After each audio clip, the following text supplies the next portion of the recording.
গোপন তৎপরতায় দীর্ঘদিন ধরে অভ্যস্ত গুপ্ত সংগঠন কর্তৃক মব সৃষ্টির অপচেষ্টা, শিক্ষা প্রতিষ্ঠানে শিক্ষার সুষ্ঠু পরিবেশ বিনষ্ট করা এবং সারা দেশে আইনশৃঙ্খলা পরিস্থিতির অবনতির প্রতিবাদে নীলফামারীতে বিক্ষোভ মিছিল ও সমাবেশ করেছে জেলা ছাত্রদল।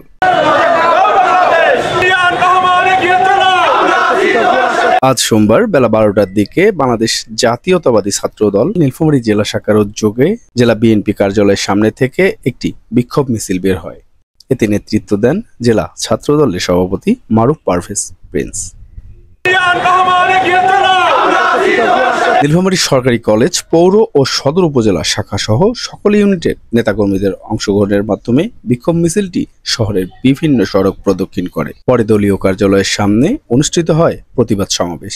এতে বক্তব্য দেন জেলা ছাত্রদলের সভাপতি মারুফ পারভেজ প্রিন্স।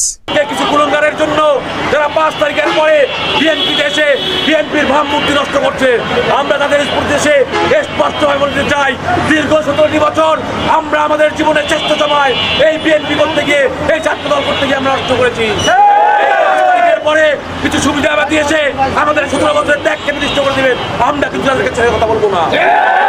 এছাড়াও বিক্ষোভ সমাবেশে বক্তব্য দেন জ্যেষ্ঠ সহসভাপতি আতিকুর রহমান নিশান, সাধারণ সম্পাদক মোজাম্মেল হক মোজাম, সদর উপজেলা ছাত্রদলের আহ্বায়ক মোখলেসুর রহমান কাজল, সদস্য সচিব আসলাম পারভেজ বিদ্যুৎ এবং নীলফামারী কলেজ শাখা ছাত্রদলের আহ্বায়ক রাজু পারভেজ, সদস্য সচিব পাইলুজ্জামান রক্সি।